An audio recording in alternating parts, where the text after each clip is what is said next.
Ntorq is a success story. इसके बारे में मुझे बताने की कोई ज़रूरत नहीं है। ऑलमोस्ट 20 लाख यूनिट्स टोटल ये बेच चुके हैं जब से ये आई थी। और वो बड़ी बात इसलिए हो जाती है क्योंकि 125 सीसी का जो कम्यूटर सेगमेंट है उसमें तो हमने फिर भी सक्सेस देखी है, नंबर्स देखे हैं, कई ब्रांड्स करते हैं, खुद भी 125 सीसी करते हैं। बट जो एक स्पोर्टी कैरेक्टर वाला जो स्कूटर है वो 125 सीसी में ज़्यादा कुछ कर नहीं पाया इंडिया में।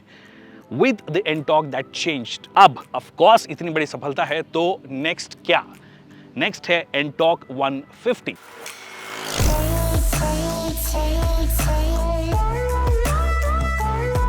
नमस्कार, खमागड़ी दिव्य सज्जनों, मेरा नाम है विकास योगी, आप देख रहे हैं ऑटो योगी और आज बात टीवीएस एंटॉर्क 150 की होगी। अगर मैं आपको ये बोलूं कि ये एंटॉर्क 125 जो है उसी का एक और वर्जन है तो आप शॉक मत हो जाना। सेम फ्रेम है, सेम चैसी है, इसी वजह से 12 इंच के टायर्स फ्रंट में, 12 इंच के टायर्स पीछे। अब आप बोल सकते हो कि भैया 150 सीसी के स्कूटर में 14 इंच के टायर्स होने चाहिए थे। कई लोगों का सवाल था, मेरा भी ये सवाल था टीवीएस की तरफ से, बट उन्होंने बोला कि इसको उस तरीके की एजिलिटी देना चाहते थे, लाइट वेट इसको बनाना चाहते थे, इसी वजह से कई सारे लाइट वेट मटेरियल्स का इस्तेमाल हुआ है। बट रियलिटी ये है कि प्लेटफॉर्म की लिमिटेशंस हैं अपनी। ये प्लेटफॉर्म 14 इंच सपोर्ट ही नहीं कर सकते, इसलिए 14 इंच आपको मिला नहीं है। दैट मीन्स जो एग्जिस्टिंग प्लेटफॉर्म है उसी को इस्तेमाल किया है। हल्का फुल्का अगर इन्होंने चेंज किया होगा मटेरियल वाइज तो वो एक अलग बात है, बट मोटा मोटा एग्जैक्टली सेम आपको प्लेटफॉर्म नजर आएगा।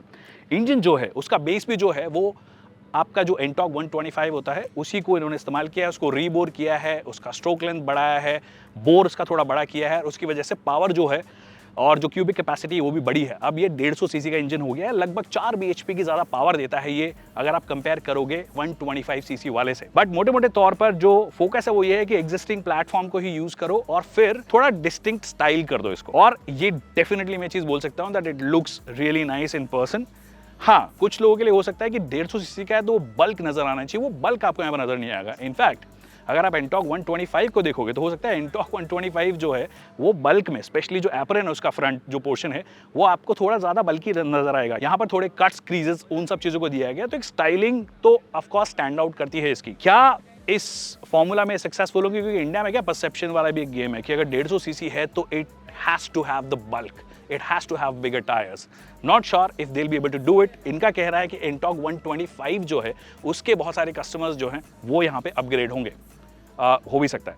बट पॉइंट ये है कि अब जब Zoom 160 यहाँ पे आ गया जो कि 14 इंच के टायर्स आपको ऑफर करता है, इंजन भी जो है ऑफ कोर्स उनका एकदम ब्रांड न्यू इंजन है, पर ओवरऑल बल्क है उस स्कूटर में। इनफैक्ट उनका जो 125 है उसमें भी ठीक ठाक बल्क है। और क्या क्या चीजें हैं तो कलर कॉम्बिनेशन के साथ में इन्होंने प्ले करने की कोशिश की है। सभी dual tone sort of colours हैं, जैसे कि ये पर्टिकुलर कलर जो है ग्रीन और ब्लू का एक शेड है, नियॉन ग्रीन जिसको बोलते हैं, और जो ब्लू है और ब्लैक है, मतलब ट्रिपल टोन बोलते हैं, डुअल टोन जो भी आपको बोलना बोल सकते हो। आगे ऑलमोस्ट एक कप होल्डर टाइप ही आप बोल सकते हो, कभी होल्स बनाया है जिसमें कुछ आप सामान रखना हो तो आप रख सकते हो। बूट स्पेस की बात करोगे तो एक हेलमेट आपका इसके अंदर आ जाएगा, नॉट मोर देन दैट। थोड़ा बहुत सामान यहाँ पे आ सकता है। अगेन लिमिटेशन प्लेटफॉर्म की कि आप बहुत ज़्यादा स्पेस वाइज भी ज़्यादा कुछ नहीं कर सकते हो। 5 इंच की TFT डिस्प्ले भी मिल जाती है, कलर TFT डिस्प्ले है, अच्छी ब्राइटनेस है इसकी, देखने में बहुत अच्छी होती है और कनेक्टेड फीचर्स जो हैं बहुत सारे आपको मिलते हैं। इससे बेस वाला अगर आप वर्जन लेते हो तो उसके अंदर आपको ब्लैक एंड वाइट स्क्रीन मिलेगी और वो स्प्लिट सॉर्ट ऑफ स्क्रीन है। फोटो दिखा दूंगा या वीडियो जो मैंने लिया वो दिखा दूंगा, बट वो ब्लैक एंड वाइट मिलती है, वो बेसिक है। ये वाली बेसिक नहीं है और जो एडिशनल फीचर्स में दिए हैं कनेक्टेड फीचर्स वाले, वो मुझे लगता है कि ज़्यादा कुछ काम के होते भी नहीं, टू बी ऑनेस्ट। जैसे कि फॉर एग्जांपल आपको यहाँ पे टॉप स्पीड दिखा रहा है, आप चाहो तो एलेक्सा से कनेक्ट करके पूछ सकते हो, hello Alexa what was my top speed. तो अगर आप स्कूटर चला ही रहे हो तो आपको दिख ही जाती है और यहाँ पर भी दिख जाती है, तो आप एलेक्सा से क्यों पूछोगे? आपके पास में स्मार्ट वॉच है, चाहे वो एंड्रॉयड वाली हो या फिर आपके पास में iOS वाली हो, उसमें भी अगर आप देखना चाहते हो कि मेरी लास्ट टॉप स्पीड क्या थी तो वो उसमें भी देख सकते हो। और कुछ कुछ और चीज़ें कि भैया क्या स्टेटस है, कितने किलोमीटर चली है, लैप टाइम क्या है। अब देखिए लैप टाइम वगैरह ये देखने में अच्छा लगता है, स्पेशली कि आप किसी ट्रैक पे चला रहे हो, बट स्कूटर्स आप जनरली शहर में चलाते हो तो हाँ ये ज़रूर आप देख सकते हो कि मेरा ऑफिस पहुंचने का फास्टेस्ट टाइम मैं किस दिन क्लॉक कर रहा हूँ। मोस्टली आप सैटरडे को करोगे, उस दिन आप ऑफिस जाते नहीं हो। तो पॉइंट ये है कि कई सारे कनेक्टेड फीचर्स आपको दिए गए हैं इसके अंदर जो कि कई लोगों के लिए हेल्पफुल हो सकते हैं बट ज़्यादातर लोगों के लिए हेल्पफुल नहीं होंगे। तो मेरे हिसाब से अगर आपको कलर TFT से कोई ज़्यादा लेना देना नहीं है तो बेस वाला वर्जन भी ले लीजिए, उसमें बाकी सारी चीज़ें सेम मिलती है, बस ब्लैक एंड वाइट आपको स्क्रीन मिलती है। बाकी of course traction control, all of that जो सारी फीचर्स हैं कॉमन है, वो स्टैंडर्ड हैं, single channel ABS, traction control वगैरह सब। फिर अगर आप हैंडल बार की बात करोगे तो हैंडल बार भी दोनों में कॉमन है, बस फ़र्क इतना है कि यहाँ पे जो टॉगल के 4 स्विचेस आपको दिए गए हैं वो टॉगल के स्विचेस वहाँ पे नहीं दिए गए थे, कम दिए गए हैं, क्योंकि कनेक्टेड बहुत सारी चीज़ें नहीं है, तो इसलिए ये वाली चीज़ें थोड़ी सी अलग हैं उसके अंदर, तो स्विचेस थोड़े से अलग हैं, दैट्स इट। बट मोटे मोटे जो फीचर्स है फंडामेंटली वो सेम रहते हैं दोनों स्कूटर्स में। ऑलराइट, तो आपको मैनुअल हिल होल्ड फीचर मिल गया है। देखो, अगर आपको गाड़ी कहीं पे पार्क करनी है ऊंचाई पे, तो आप ऐसे कर दो, आपका स्कूटर एकदम से एक जगह पे खड़ा रहेगा। उसके अलावा एक इंटरेस्टिंग चीज़ है, ये आगे करोगे, इसको आपको एडजस्ट करना हो 3 लेवल पे एडजस्ट कर सकते हो, लेवर को जिधर भी करना है बेसिकली वो कर सकते हो। जैसे यहाँ पे हो गया अभी ये, तो ऐसे ये चेंज हो जाएगा। Alright, so now let's talk about the performance part की कैसी है चलाने में। ऑल्दो मैंने टू बी ऑनेस्ट रियलिस्टिक जो जगहें हैं उन पे नहीं चलाई है। रियलिस्टिक से मतलब है कि जो एक्चुअल कंडीशंस हमारे रोड्स की, उन पे इसको चला के नहीं देखा है। टीवीएस का जो इनका खुद का होसूर प्लांट है, उसका इनका जो टेस्ट ट्रैक है, जो कि बहुत ही छोटा है, मतलब इन दैट सेंस कि एक्सटेंसिव नहीं है, जो जगह हमें मिलती है एक्चुअली, तो हमने सिर्फ ट्रैक पे चलाया है। उसके बेसिस पे जो भी मेरे फर्स्ट इंप्रेशंस हैं वो मैं आपके साथ में शेयर कर देता हूँ। तो सबसे पहले बात कर लेते हैं कि ओवरऑल जो चीज़ मुझे सबसे अच्छी लगी इस इंजन की। देखिए, अगर आपने एंटॉर्क 125 चलाया है और उसके बाद आप इसको चलाओगे, तो एक चीज़ आपको क्लियरली नज़र आएगी, वो ये है कि ये बहुत रिफाइंड हो गया है अक्रॉस स्पीड्स, अक्रॉस रेव रेंज। ऐसा नहीं है कि एब्सोल्युटली मतलब कहीं पर भी आपको वाइब्रेशंस नज़र नहीं आएंगे। इनफैक्ट अगर आप आइडल पे हो या फिर आप स्लो स्पीड्स कर रहे हो, 30-35 के एमपीएच की जो स्पीड आप कर रहे हो, वहाँ तक आपको थोड़े बहुत वाइब्रेशंस फील होंगे, मतलब लगभग 4000 आरपीएम के आसपास तक। The moment you cross it, उसके बाद में मतलब 35 से लेकर लगभग 90 के एमपीएच तक अक्रॉस स्पीड बहुत स्मूथ, बहुत रिफाइंड ये मुझे नज़र आया, जो कि अपने आप में बहुत अच्छी बात है। स्पेशली क्योंकि एंटॉर्क 125 मैंने अच्छे खासे लंबे टाइम के लिए रखी है, अच्छे खासे लंबे टाइम के लिए मैंने उसको चलाया है, तो मुझे पता है कि उसके जो वाइब्रेशंस के जो इशू थे वो बहुत ही ज़्यादा ऑब्वियस इश्यूज थे। This time around the exhaust also sounds really nice. मैं आपको सुना के दिखा देता हूँ।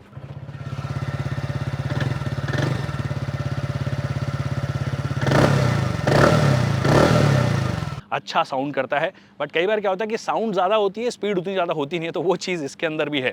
बट पॉइंट ये है, बहुत रिफाइंड हुआ है। इनफैक्ट अगर आप क्लोजर टू टॉप स्पीड भी हो, तो जब आप 100 kmph, जैसे मैंने जो टॉप स्पीड क्लॉक की है वो लगभग 105 kmph की है मेरे वेट के हिसाब से, कई लोग 108 भी कर पाए हैं, तो वो डिपेंड करता है वेट के हिसाब से। हालांकि जो क्लेम्ड है वो 104 है, और वो स्पीडो एरर जो थोड़ा बहुत जो होता है वो होता ही है। बट इन शॉर्ट, मैंने जो टॉप स्पीड क्लॉक की है उस पर भी उस स्पीड के हिसाब से वाइब्रेशन उतने ज़्यादा मुझे नहीं नज़र आए, तो वो अच्छा काम किया है। काफ़ी अच्छे रिफाइंड मुझे इंजन हर जगह पे लगा है।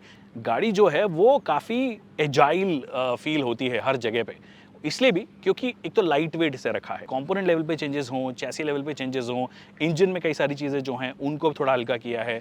सीवीटी जो ये लोग यूज़ कर रहे हैं उसके अंदर भी कई कंपोनेंट्स को थोड़ा बहुत चेंजेस करके ओवरऑल वेट रिडक्शन इन्होंने किया है, जो कि क्लियरली नज़र आता है। The moment you push it, torque जो है बहुत ही अर्ली अवेलेबिलिटी आपको मिल जाती है टॉर्क की, जो कि बहुत अच्छी बात है। तो अर्ली टॉर्क मिल जाता है, अच्छी पावर मिल जाती है, जिसकी वजह से और ज़्यादा आपको ये फास्ट नज़र आती है, स्ट्रेट्स में काफ़ी फास्ट नज़र आएगी। In short, I think it feels quick enough with in speeds. अगर आप बात करोगे जैसे कि 30 से 40 kmph जाना है, 40 से 50 जाना है, 50 से 70 जाना है, ये आपको फास्ट फील होता है। जो थोड़ा बहुत कमी नज़र आएगी वो 90 के आसपास जब आप जाते हो, 85-90 के आसपास, फिर जब 100 तक का सफ़र है वो थोड़ा सा आपका स्लो हो जाता है। But other than that I think it is quick enough, it feels very fast straight lines पे भी। अब देखिए, कोई भी इस स्कूटर को लेगा तो शार्प टर्न्स तो फिर भी कभी कभी मिल सकते हैं, बट कॉर्नर्स वॉर्नर्स करने वाले जो लोग होते हैं वो जनरली स्कूटर्स लेते नहीं हैं। जनरली हम स्कूटर्स के साथ में ये करते नहीं हैं।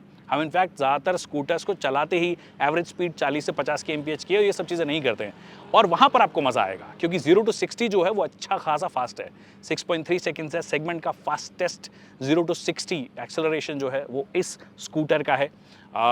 अभी तक मैंने जूम 160 चलाया नहीं है, उसको भी चला के देखेंगे और फ़र्क 0.1-0.2 सेकंड का ही होगा, मोटा मोटा जो फ़र्क आएगा। बट 0 to 60 एक यूजेबल आपकी स्पीड्स होती हैं, और वहाँ पे क्योंकि फास्ट है तो आपको ट्रैफिक में जिप थ्रू होकर जाना है, सब चीज़ें जानी है, उसमें आपकी मदद कर सकता है। बट अगेन, मैंने ट्रैफिक में इसको चला के देखा नहीं है, तो मुझे पता नहीं है कि ये कैसा परफॉर्म करेगा। एक सेक्शन है इनके इनके ट्रैक का जहाँ पर हल्का सा बाउंस नज़र आता है, तो अगर आप से if you are doing about 85-90, वहाँ पर आपको जो बाउंस है वो हल्का हल्का हल्का हल्का फील होता है, बट वो स्पीड्स आप जनरली करोगे नहीं, और वो हल्का हल्का जो बाउंस है वो बॉदरसम नहीं है। ऐसा नहीं है कि आपको बहुत ज़्यादा परेशान कर देगा वो, इट्स देयर, अच्छी बात होती है अगर मुझे बहुत ख़राब रास्ते पे लेके जाना होता, फिर मुझे पता पड़ता है कि सस्पेंशंस की स्टिफनिंग कैसी है, स्टिफ हैं या फिर आपको थोड़े से लाइट रखे हैं सस्पेंशंस को, वो चीज़ देख लेते तो पता पड़ जाता है कि कैसा परफॉर्म कर रहा है। वो प्रॉब्लम्स आपको तभी पता पड़ेंगी, वो रियल लाइफ सिचुएशन होंगी तब आपको पता पड़ेगी। बट अभी पर ट्रैक पे जो थोड़ा बहुत ऊपर नीचे मिला, वहाँ पर आपको नजर आया कि हाँ, हाई स्पीड्स आप कंफर्टेबली 85-90 करोगे तो आप कॉन्फिडेंट रहोगे,